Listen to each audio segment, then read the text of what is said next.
Now, I just briefly want to make the people understand, how can anyone do something like this?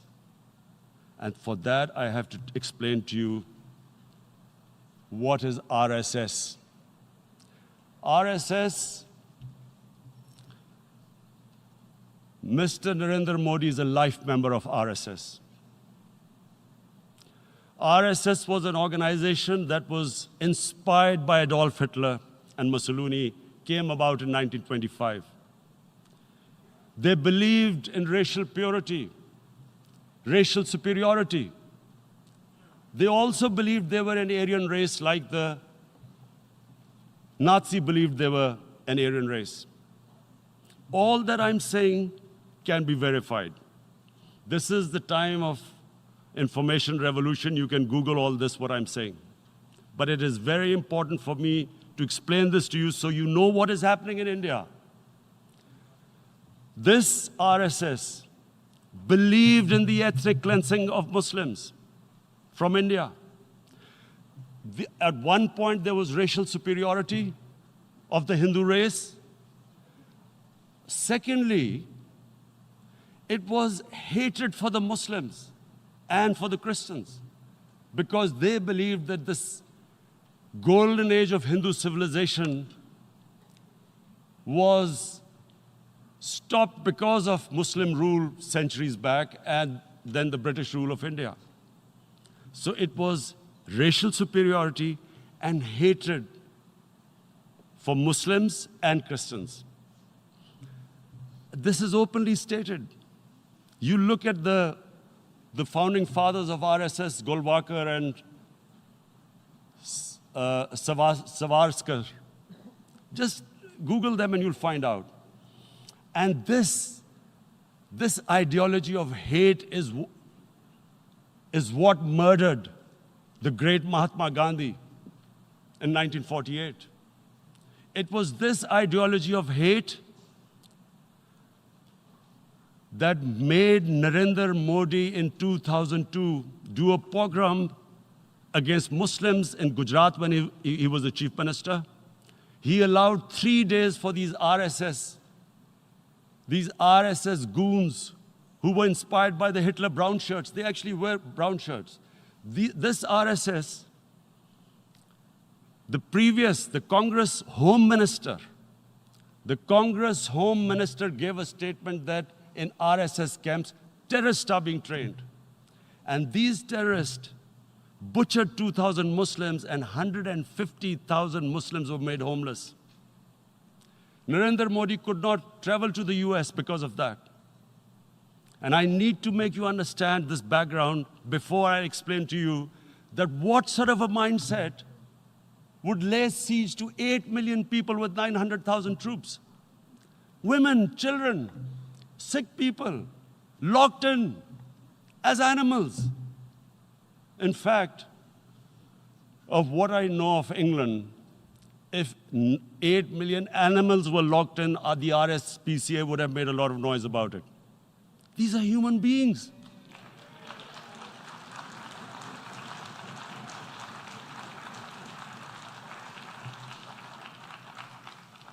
And Mr. President, what comes with racial superiority, these illusions of Aryan superior race, is arrogance. The two go together. And it's arrogance that makes people make mistakes and do stupid things. Cruel things like what Narendra Modi has done. It's sheer arrogance. And it's arrogance that has blinded him from the fact that what is going to happen when the curfew is lifted? Has he thought about it? This hasn't been thought through. What is he going to do when he lifts the curfew? Does he think that people of Kashmir will quietly accept the status quo because India has changed the constitution and taken away the special status? They'll accept that?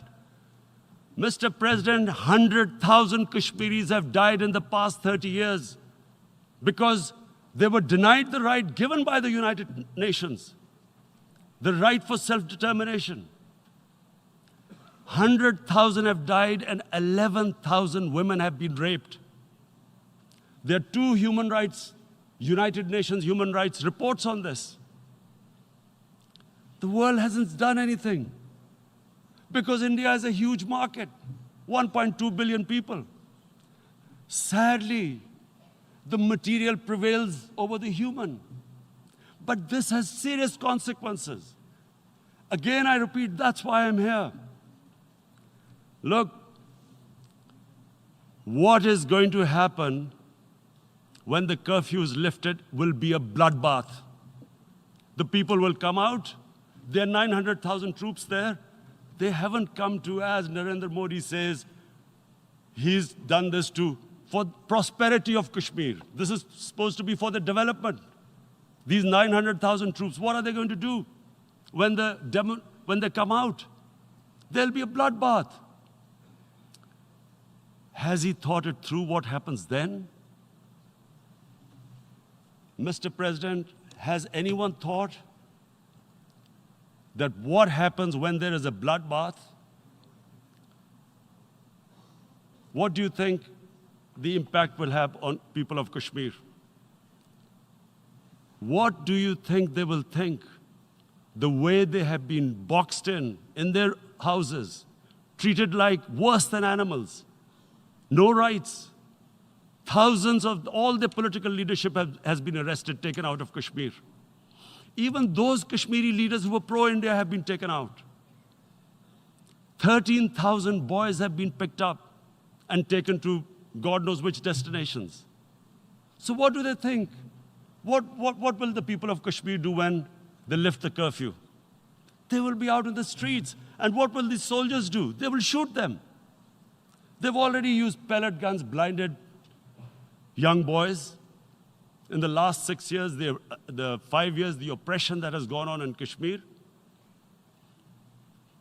And so, Kashmiris will be further radicalized. Mr. President, there will be another Pulwama. And guess what? India will blame us. They're already blaming us. They're saying all this is happening because of Pakistan.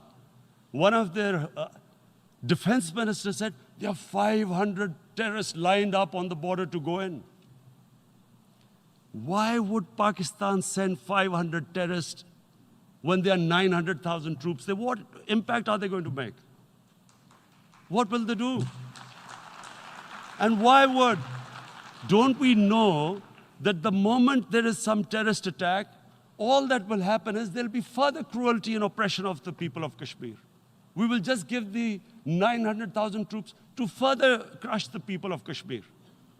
And then we'll give the Indian government an excuse that, look, Pakistan is a terrorist state, and this mantra that has gone on, Islamic terrorism.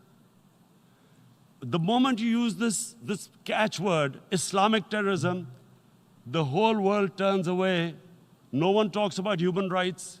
You can do whatever you want, which is what has happened in Kashmir, because they keep using this word, Islamic terrorism. And this is what they're doing right now. What do we benefit from further increasing the cruelty on the people of Kashmir? And why would we want this? But there is no other narrative left for India.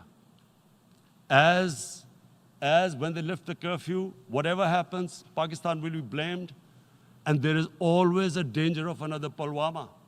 They might come and bomb us again, and then another cycle might start. And what does Narendra Modi think? That 180 million Muslims of India are thinking right now. Aren't they watching these Kashmiris stuck inside for 55 days they've been stuck in? Aren't they watching? What do you think? Don't you think that the Muslims will be radicalized in India? And I'm talking about 180 million people. And when they get radicalized, there will be some incident in India somewhere down the line. Again, we will be blamed. And I'm warning you right now, again, we will be blamed.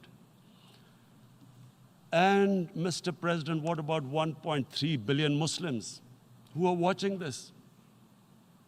And they know that it is only happening in Kashmir because they're Kashmiri Muslims. This is not happening to Kashmiri Hindus. They know that this is happening because of their religion. So what do you think they will be thinking? What do you think the Jewish community would think if there were, forget 8 million, 8,000 Jews stuck like this? What do you think Europeans would think? What do we think? I mean, any human community, if their members are stuck like that, what do you think they will think?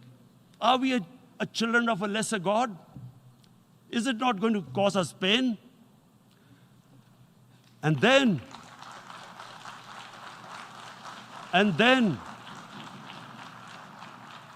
I'll tell you what will happen. People will, in the 1.3 billion Muslims, someone will pick up arms. I know we've been brought up with films, Western films. This good, decent guy doesn't get justice. He decides to pick up a gun and start seeking justice. There was a film made in New York, famous film called Death Wish. This guy gets mugged by and his family, his wife gets killed or something. He can't get justice. He picks up a gun and he goes around shooting muggers. And the whole cinema cheers him on. So what do you think the Muslims are thinking right now? If there is a bloodbath, there will be Muslims becoming radicals, not because of Islam, but because of what they will see, that there's no justice when it comes to Muslims.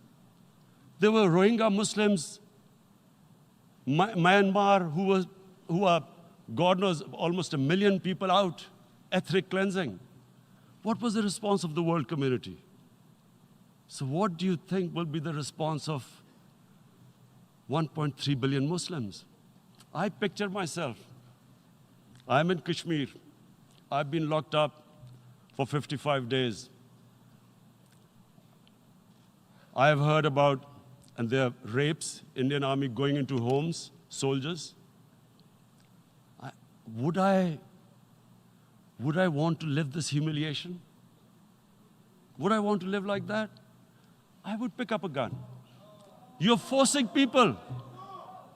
You are forcing people into radicalization. When people lose the will to live, what is there to live for? And this is what, if you can do this to human beings, you are actually radicalizing people.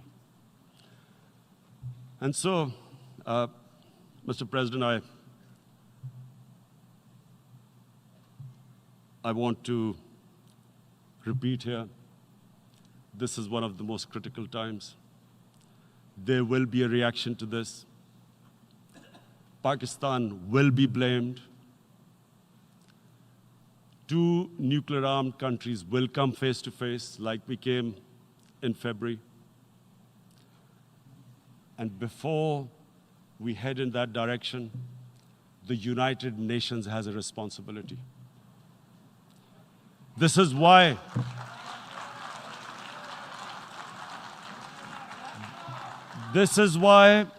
the United Nations came into being in 1945. You were supposed to stop this happening. I feel we are back to 1939, Munich. Czechoslovakia has been taken, annexed. What is the world community going to do? Is it going to appease a market of 1.2 billion, or is it going to stand up for justice and humanity?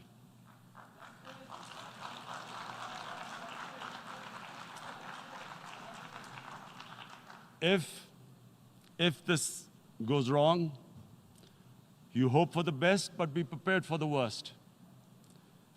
If a conventional war starts between the 2 countries, Mr. President, if a conventional war starts, and anything could happen, but supposing a country 7 times smaller than its neighbor is faced with the choice, either you surrender or you fight for your freedom till death. What will we do? I ask myself this question. And my belief is, La ilaha illallah, there is no God but one. And we will fight. And when